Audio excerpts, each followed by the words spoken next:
Letter 23. My dear Father, I have received with joy your letter, in which you say you shall leave Egypt with the next Passover caravan in order to visit Jerusalem.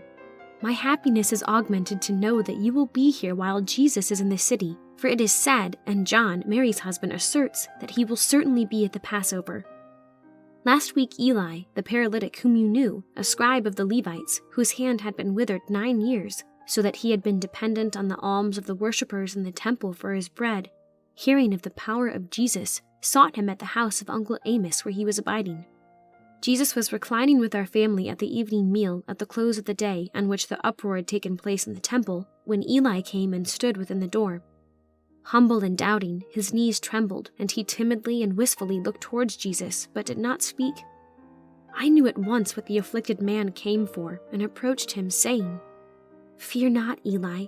Ask him, and he will make thee whole. Jesus did not see the poor man, his face being turned towards Rabbi Amos, but leaving this conversation, he said in a gentle voice without turning round, Come to me, Eli, and ask what is in thy heart, and fear not, for if thou believest, thou shalt receive all thy wish. At this Eli ran forward, and casting himself at Jesus' feet, kissed him and said, Rabboni, I am a poor sinful man. I believe that thou art the Christ, the Son of the Blessed. Dost thou believe, Eli, that I have power to make thee whole? Asked Jesus, looking steadily upon him. I believe, my Lord, answered Eli, bowing his face to the ground. Thy sins, then, be forgiven thee. Rise and go to thy house, and sin no more, lest a worse thing come upon thee. This man, forgiveth he sins also? Cried a venerable priest, Manasseh, who was at the table. He is a blasphemer, for God alone forgiveth sins. Will he call himself God? And he rose quickly up and rent his robe, and spat upon the floor in detestation.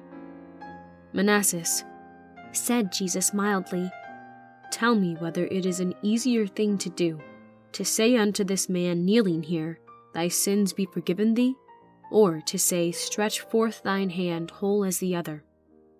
It would be more difficult to do the latter, answered Manasseh, surprised at the question. God alone who made him can do that. Jesus turned to the paralytic.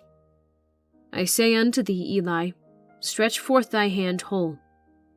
The man, looking upon Jesus' face and seeming to derive confidence from its expression of power, made a convulsive movement with his arm, which was bared at the shoulder, exhibiting all its hideous deformity, and stretched it forth at full length. Immediately the arm was rounded with flesh and muscles, the pulse filled and leaped with the warm lifeblood, and it became whole as the other. The change was so instantaneous that it was done before we could see how it was done.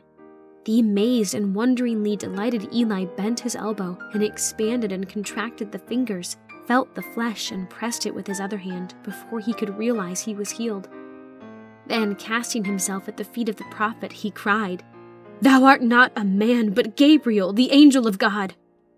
Thou art now healed, Eli, said Jesus impressively. Worship God and go and sin no more. Who, dear Father, but Messiah could do this miracle? My mind is overwhelmed. I am filled with astonishment and awe when I reflect upon the might, power, and majesty of Jesus, and I fear to ask myself, who more than man is he? Is he verily the awful and terrible Jehovah of Sinai, visible in the human form? O wondrous and incomprehensible mystery! I dare not trust my thoughts to penetrate the mystery in which he walks among us in the veiled Godhead of his power. His beloved disciple John said that Jesus has told him the day is not far off when this veil will be removed, and when we shall then know him, who he is, and wherefore he has come into the world, and the infinite results to men of his mission. Your devoted daughter, Adina.